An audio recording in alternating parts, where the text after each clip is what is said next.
É a 18ª aula de biomecânica e eu vou começar por fazer uma revisão daquilo que há algumas aulas nós já abordamos. O primeiro aspecto que eu quero abordar é esta condição, a que se chama condição de equilíbrio local. Esta condição foi vista como sendo a soma de um termo que diz respeito às forças de superfície, ou seja, às tensões, e um outro termo que diz respeito às forças que têm origem no volume. Portanto, nós no meio contínuo devemos distinguir dois tipos de forças. As forças de tensão, que este primeiro membro se refere, e as forças que têm origem no volume, que são levadas em consideração por este segundo termo. Neste segundo termo aparece a densidade num ponto. Sabem que a densidade pode variar de ponto para ponto. Não tem que ser a mesma ao longo do material. Mas este F de J é a componente J de F, que é a força por unidade de massa. Este F mede-se em newtons por quilograma. Uma vez que o ρ se mede em quilograma por metro cúbico, esta expressão mede-se em newton por metro cúbico. E esta aqui mede-se em pascais, que é newton por metro quadrado, a dividir por metro. Lá está, newton por metro cúbico, para isto ser coerente. Esta é então a condição de equilíbrio local. Nesta equação, muitas vezes nós também a podemos escrever assim, olha, o somatório de I de 1 até 3 de D, sigma e J, derivado em ordem a xi. Mas o IJ é o mesmo que o JI. É a mesma coisa. Porque o tensor das tensões é um tensor simétrico. Assim sendo, nós podemos escrever esta mesma equação com os índices ali trocados. E por isso, não raras vezes, esta equação aparece-nos assim. Olha, I de 1 até 3. Eu não vou chamar I, vou chamar J. Mas então, aqui dentro, ao I tenho que lhe chamar J. Aqui, ao I, tenho que lhe chamar J. E então ali vou usar outro índice, um índice qualquer. Olha, por exemplo, o índice I, mais ρ, agora Fi igual a 0.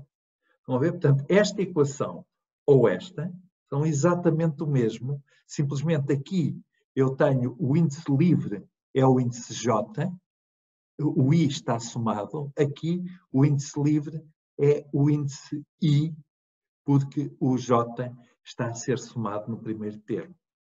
Este é um aspecto que eu quero reforçar, aproveitando a aula de hoje, até porque esta expressão vai ser precisa numa situação em que nós não vamos ter estas forças externas. Em geral, quando a força externa com origem no volume é uma força gravítica, então este F, J, é simplesmente menos G se J igual a 3. E é 0 se J igual a 1 e a 2. Isto na escolha habitual em que o eixo X3 é para cima. Está bem? Portanto, vejam bem então que este F é uma força por unidade de massa. A força é o peso de um elemento de volume, a dividir pela massa é simplesmente G em módulo, portanto menos G se nós considerarmos isto. Esta equação tem de vir complementada por outra, que é aquela chamada condição de fronteira, que é o que se passa à superfície. Se eu tiver aqui um material com esta fronteira, este é o exterior, por exemplo, e este o interior. E este material está a ser sujeito a uma força assim, por exemplo. Agora uma força mesmo, não é uma força por unidade de massa, uma força. Então, se esta força estiver aplicada numa certa superfície, bom, se esta superfície for uma superfície elementar ds, então a força tem que ser uma força elementar. Tem que ser dF a dividir por ds. E se nós tivermos aqui a normal, n, então nós definimos uma tensão com uma força por unidade de superfície relativa a esta direção n. Isto é exatamente o mesmo que nós fizemos para a tensão, no caso do interior do material. Temos aqui o lado 1, lado 2, tínhamos aqui um df e aqui tínhamos uma normal e definia-se a tensão como sendo o df a dividir por ds, em que ds é a área desta superfície elementar. Pois aqui temos a mesma coisa, só que aqui o material acaba, é interior e exterior. Então, quando, aqui não, aqui pode ser o lado 1 e o lado 2 dentro do material. Então, a condição que tem que ser respeitada é esta, em que P tem componentes PI, e estas componentes PI, desta tensão, têm que ser iguais a esta expressão, isto é, o que se passa do lado de dentro tem que se passar do lado de fora para que haja equilíbrio na fronteira. Se esta é uma força externa, então há de haver uma força do lado de dentro que há de ser igual e oposta para que haja equilíbrio, e este balanço é-nos dado por esta expressão. Pois nós hoje vamos precisar desta equação, por isso é que eu aqui volto a referir. Também vamos precisar desta num caso em que este termo vai ser zero, e quero também recordar, porque disso vamos precisar, o que temos visto mais recentemente, que é a lei de Hooke. A lei de Hooke permite-nos relacionar a tensão com a deformação.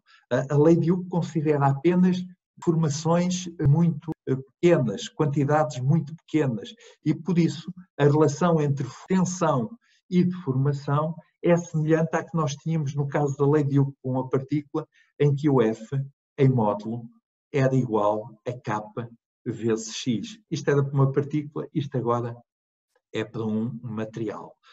As constantes elásticas, no caso da partícula, a constante elástica atuada por uma força elástica é K.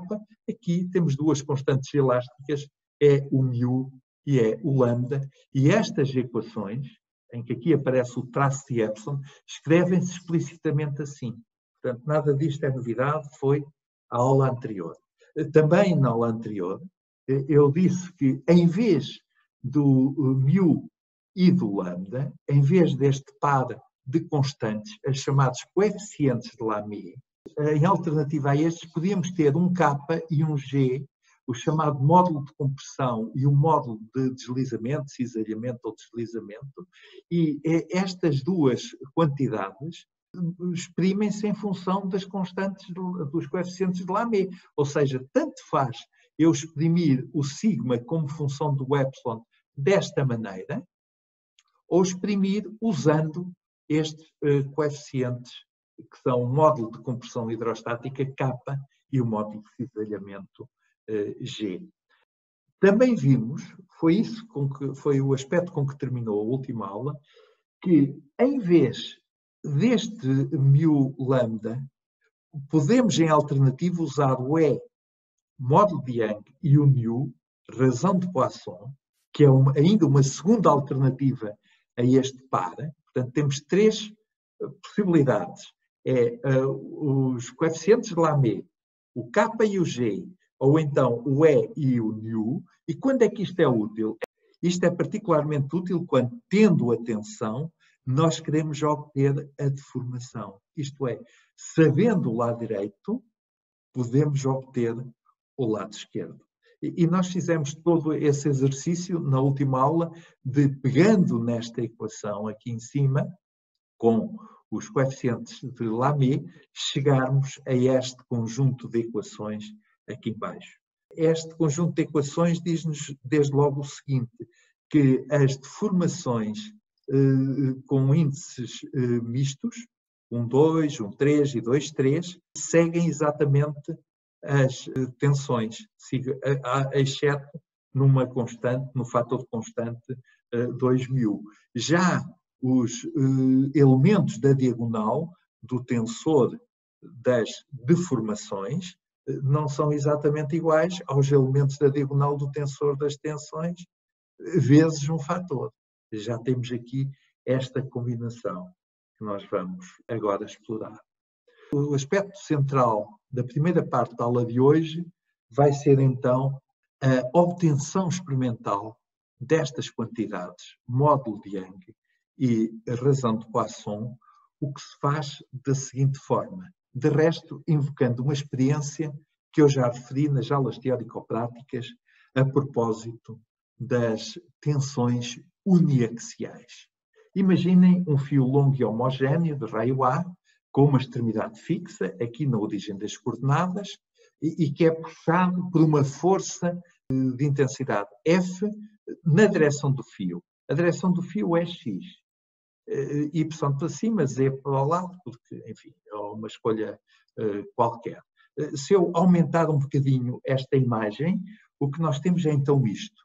Temos um fio que tem uma dada secção A, que é igual a π A ao quadrado, já que o raio é A, tem um certo comprimento L, e sob a ação desta força, que é a única que existe, vão-se criar aqui dentro tensões e deformações.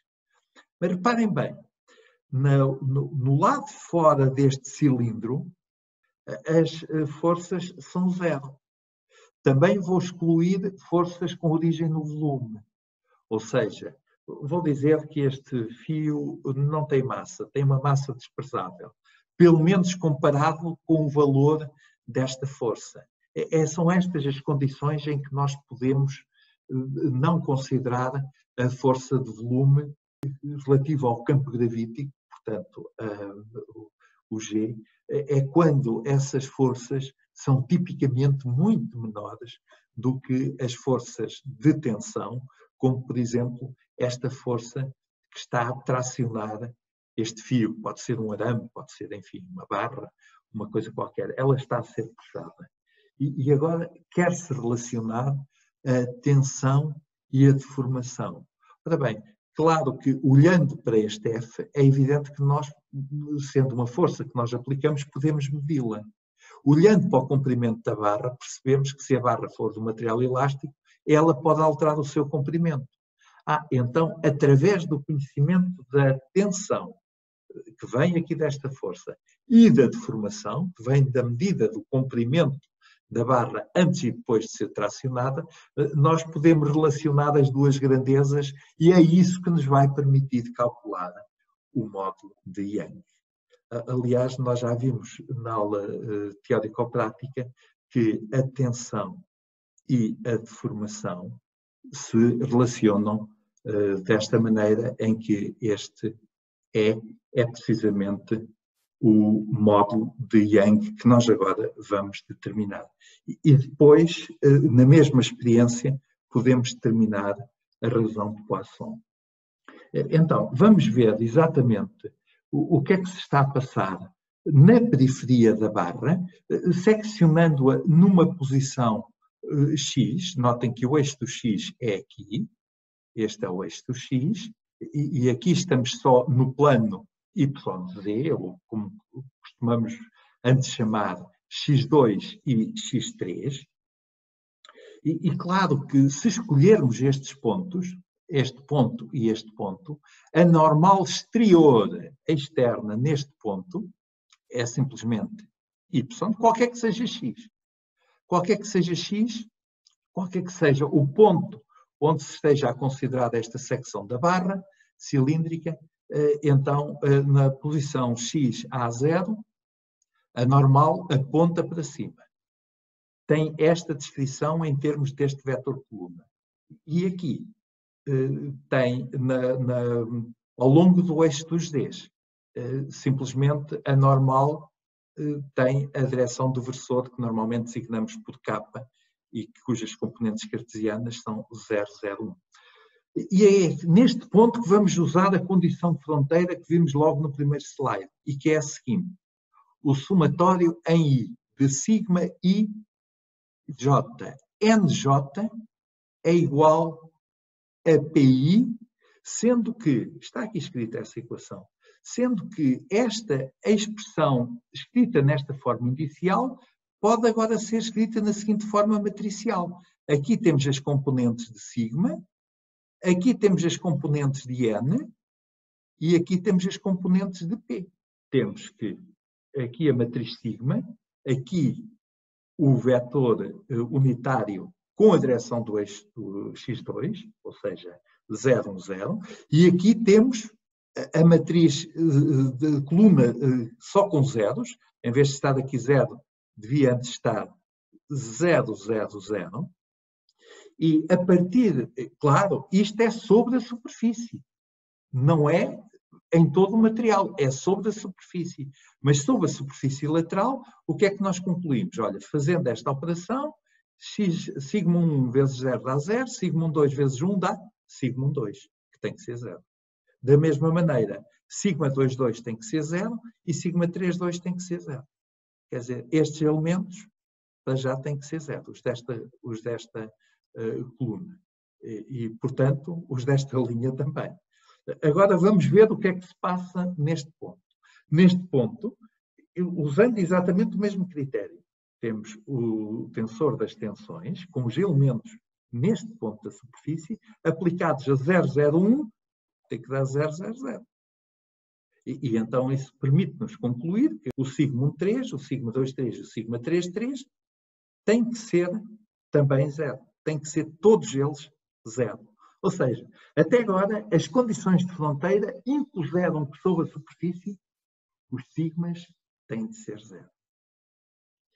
E agora vamos olhar para a superfície onde está aplicada a força. E essa superfície é esta. Está aqui o cilindro, temos aqui a normal. Ora, se este é o eixo do x, a normal é esta. A normal é descrita por este vetor coluna 1, 0, 0. E então podemos escrever que o sigma 1, 1, 0, 0, e tudo zeros, há de ser, aplicado aqui, há de ser igual ao P de 1. E quanto é que é o P? Pois o P, o vetor P, é a força que estava aplicada a dividir pela área. E quanto é que é a área? É π a ao quadrado. Mas só existe P1, porque P2 é 0 e P3 também é 0. Ou seja, este termo é 0, este termo é 0. Se nós então agora olharmos para esta equação e identificarmos a igualdade matricial, verificamos que o único elemento sigma que é diferente de 0 é o sigma 1, 1. Todos os outros são 0, porque eram 0 à superfície. E agora não esqueçam da condição de equilíbrio local, que é esta. D sigma ij, D xj, somado para todos os j's, tem que ser igual a 0, porque não há forças com origem no volume. Todas as forças aqui só são forças de tensão. Para isto se verificar, então todos os sigmas têm de ser constantes. É a única possibilidade de isto se verificar.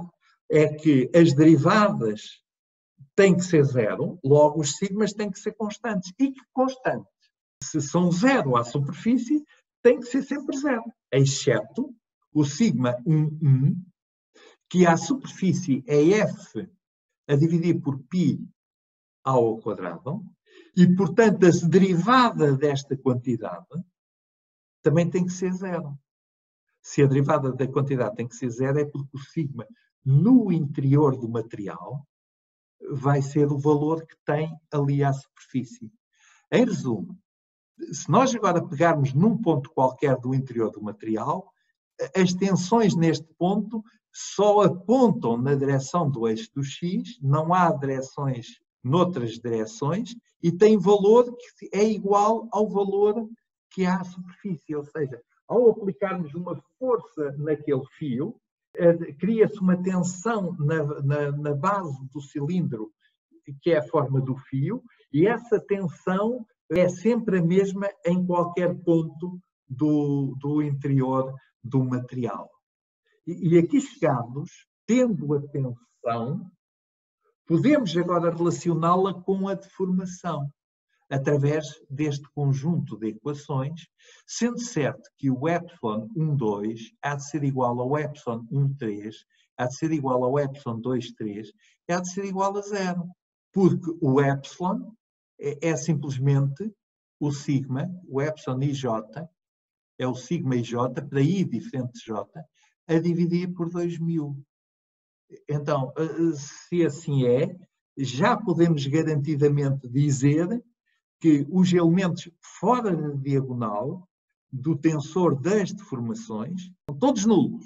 E os elementos da diagonal são obtidos desta maneira. Olha, este que aqui está é f sobre π a dividir por π ao quadrado. Este é zero. Este é zero. Este é zero. Este é zero.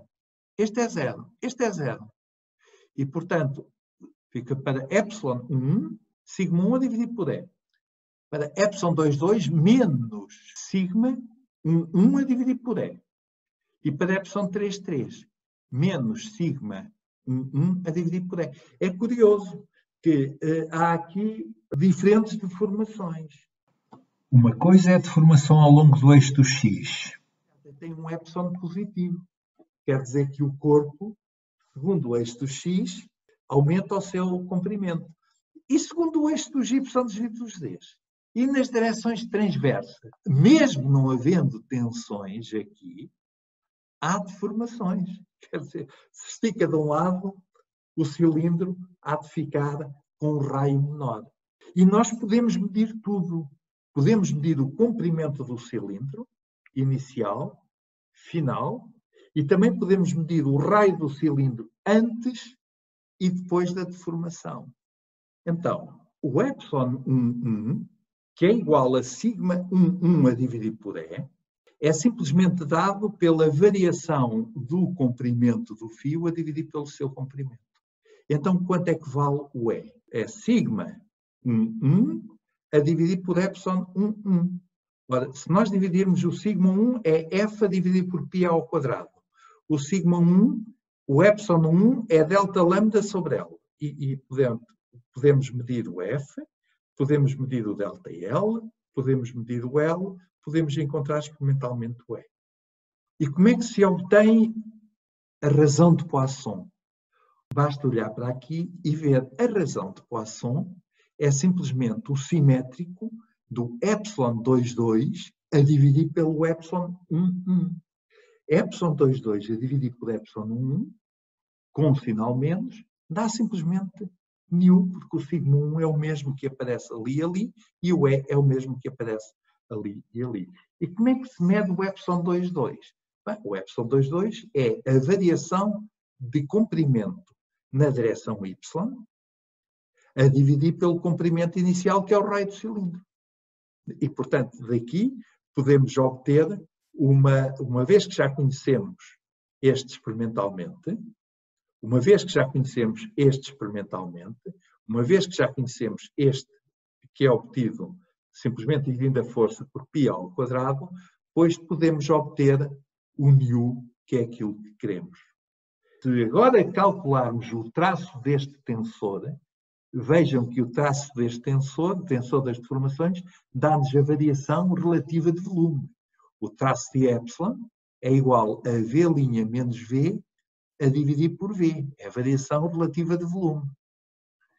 Então podemos escrever para traço de epsilon este mais este mais este, fica simplesmente 1 menos 2 nu a dividir por epsilon, o 2 vem daqui, destes dois termos, a dividir por E, vezes o traço de sigma, que é simplesmente, neste caso, o sigma 1, já que os outros dois elementos são zero. Mas agora chegamos à seguinte conclusão importante. Se o nu for igual a 1 meio, então este numerador é zero e o material diz-se incompressível. Rever tudo o que fiz agora. Sigma 1 é igual a f a dividir por π ao quadrado e delta L igual ao epsilon 1. E também vimos que era igual a sigma 1 sobre E. Então, daqui podemos obter o módulo de Young, que é então a razão entre a força aplicada por unidade de área e a variação relativa de comprimento na direção aplicada. Portanto, a força aplicada por unidade de área no numerador. No denominador, variação relativa de comprimento na direção da força aplicada. E o nu? O nu obtém-se desta expressão, razão de Poisson, que é então a razão entre a variação relativa das dimensões transversais e da dimensão longitudinal. Das expressões que nós obtivemos, encontramos que o traço de epsilon e o traço de sigma se relacionam desta maneira e vimos então que para nu igual a 1/2, o traço de epsilon igual a 0, o que significa variação nula de volume sob a transformação. Por isso se diz que esses sólidos elásticos são sólidos incompressíveis. Tenho aqui nesta tabela algumas propriedades elásticas de diferentes materiais, o E, o μ, o K e o G. Claro, não está aqui o lambda e o μ, porque o lambda e o μ podem agora obter-se invertendo, por exemplo, estas duas equações. Eu daqui, da mesma maneira que esteve K igual a isto, G igual a μ, posso dizer que lambda é então igual a uma certa combinação de Gs e Ks e que o μ é simplesmente igual a G. Retomando, temos então aqui esta tabela com as propriedades estáticas de diferentes materiais, que vão desde tendão, pele, borracha, titânio, e vejam a variedade de valores que se podem encontrar. Por exemplo, no caso do aço, para o módulo de Young, em unidades de gigapascais, temos 200, ou então, no caso da borracha, ou no caso de um tendão, 0,4. Aqui é a mesma coisa, portanto, o G pode ir de 80, como aqui estamos a ver, até quantidades tão pequenas como esta. O nu, os valores típicos de nu variam entre menos 1/2, menos 1 e 1/2, portanto encontram-se neste intervalo de valores, ou seja, o nu pode ser negativo. Neste gráfico está representada a tensão versus deformação. No horizontal temos a deformação, aqui temos tensão, e nós já vimos este gráfico nas aulas teórico-práticas a propósito das tensões uniaxiais. Até na altura foi referida uma construção prática que nos permite encontrar a tensão de cedência, que é traçar uma reta paralela à reta que nos dá o regime elástico, digamos assim, é esta reta que aqui está, em que o sigma e o E são proporcionais, e este valor ali era exatamente 0,002, ou seja, 0,2%. E se traçarmos uma reta paralela a esta construção chama-se método offset, permite-nos encontrar a tensão de cedência, que é esta tensão aqui, é a tensão para a qual o material cede, mas não entra em ruptura. É o início de uma fase, aqui neste gráfico, de comportamento do material que passa por outras fases ainda. Esta é a fase da proporcionalidade, portanto, comportamento elástico, de cedência, o endurecimento por deformação, e depois, a certa altura, há uma tensão máxima que o material pode suportar, e a partir dessa altura ele começa a adelgaçar, e é aquilo que se chama necking, e até que se atinge a tensão de ruptura. Se pegarem, por exemplo, num pouco de plasticina e começarem a puxar, a certa altura ela começa a estreitar e acaba mesmo por romper. A partir do momento em que rompe, deixa de haver material e, portanto, deixa de se poder fazer a experiência. Temos aqui um gráfico deste tipo, só agora focado na região de épsilons mais pequenos. Aqui é um material dúctil com uma cedência bem definida, ou seja, nós fizermos aqui 0,002, a tensão de cedência é esta que aqui está bem? Sigma de cedência. E o comportamento de materiais que são materiais frágeis, mas rígidos, pois deformam-se muito pouco quando sujeitos a tensões muito elevadas. Estes são o gráfico típico de material rígido não dúctil e este é um material plástico cuja zona de elasticidade é muito, muito curta. Imediatamente entra num patamar em que pequenas variações de tensão criam grandes deformações.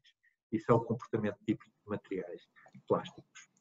Vamos agora falar dos critérios de cedência ou ruptura de materiais. E começo logo por dizer que esses critérios são vagos porque não existe uma teoria precisa, clara, bem definida, que os suporte. Há basicamente 3 critérios, sendo que este segundo é o mais restrito e muitas vezes o mais aplicado. Qualquer engenheiro deve usar um bom critério para a avaliação daquilo que está a fazer e deve considerar, é sempre uma boa prática, o pior caso possível.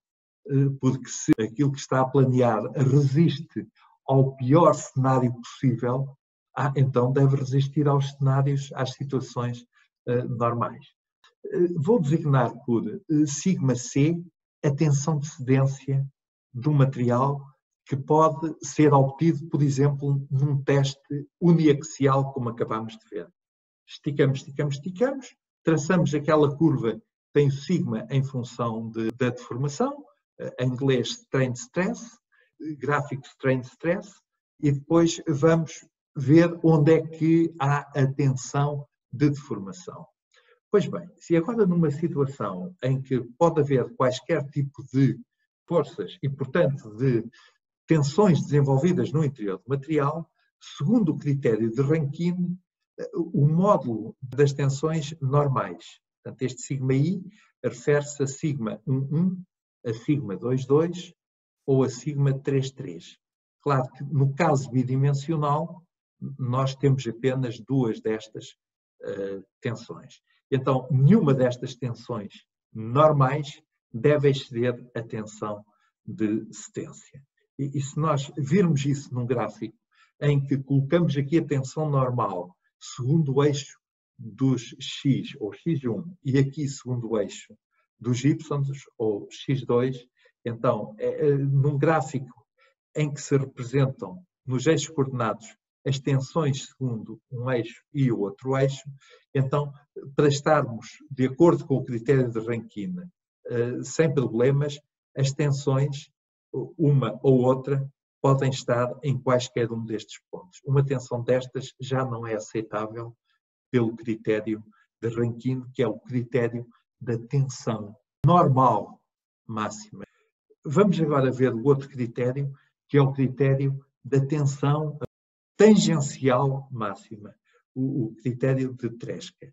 É um critério que reúne o primeiro, o critério de Rankine, que é este que aqui está em cima, mas a que se junta esta outra condição, segundo a qual o módulo da diferença das tensões normais, 1 e 2, se eu só tiver 2, se for um caso bidimensional, tem que ser menor do que o sigma C.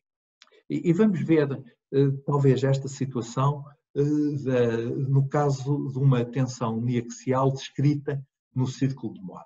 Bom, se eu, antes de até ir ao círculo de Mohr, se eu usar um elemento de matéria aqui, em que este é o eixo X1, este aqui o eixo X2, eu estou numa situação em que só há tensão assim ou assim, não importa. Portanto, uma é de compressão, outra é de tração, mas não há mais nenhuma tensão, nem tensões tangenciais nesta fase, nem tensões normais ou tangenciais nesta outra fase. Portanto, esta é a chamada tensão uniaxial. E se este for o valor de cedência, isto é, a tensão de cedência, a partir desta tensão, o material já entra naquela zona de cedência que vimos no gráfico, tensão de formação. Então, se temos aqui a tensão de cedência, a tensão neste ponto é 0. Portanto, temos estes 2 pontos para construir o círculo de modo. O círculo de modo constrói-se então assim. E esta tensão que aqui está máxima, tal máximo, é igual a quê? É igual a σc a dividir por 2.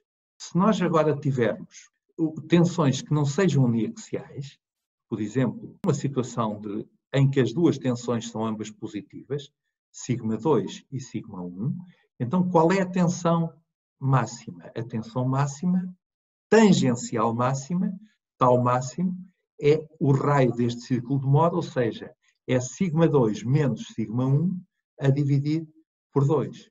Portanto, nós podemos usar como critério que a tensão tangencial máxima deve ser σ2 menos σ1 a dividir por 2. Ponha em módulos que é para escrever também as situações em que os sigmas possam ser negativos. Isto tem de ser menor do que a tensão de cedência a dividir por 2, que é aquela ali em cima. Ou seja, σ2 menos σ1 em módulo tem de ser menor do que σc. E esta condição é exatamente aquela que define o critério de tensão tangencial máxima de Tresca. E como esta equação que aqui está em módulos, ela tem duas possibilidades. Ou é assim, ou então com estas tensões trocadas, o que significa que nós temos σ2 igual a σ1 mais σc, ou então σ2 igual a σ1 menos σc. De acordo com o critério de Tresca, a zona de tensão σ1, σ2 aceitável é que está dentro deste ponto. Este ponto aqui já não está aceito, já não corresponde a tensões aceitáveis do ponto de vista do critério de Tresca, mas ainda corresponde a conjunto de tensões σ1, σ2 aceitos de acordo com o critério de Rankine. Esta tensão, esta está totalmente fora. Há vários critérios, como eu disse, o mais estrito é o de Tresca, porque o outro que ainda se pode considerar é o chamado critério da energia de distorção máxima, ou de von Mises. Eu só aqui vos dou a expressão. No caso do σ3 ser igual a zero, ou seja, não haver tensões na terceira dimensão, se só houver tensões bidimensionais, então este critério escreve σ1 menos σ2 ao quadrado mais σ1 ao quadrado mais σ2 ao quadrado. Tudo a dividir por 2. Raiz quadrada tem que ser menor do que σc. Portanto, isto é para o caso em que o σ3 é igual a zero. E se nós representarmos esta figura no mesmo plano σ1, σ2, então o que obtemos é esta figura a verde. E esta figura a verde diz-nos então que o critério de von Mises não é tão exigente quanto o critério de Tresca e também, em certas circunstâncias, não é tão exigente como o critério de Rankine. Por exemplo, um ponto aqui é aceitável ainda do ponto de vista de von Mises, mas já não é aceitável do ponto de vista de Rankine e já não é aceitável do ponto de vista de Tresca.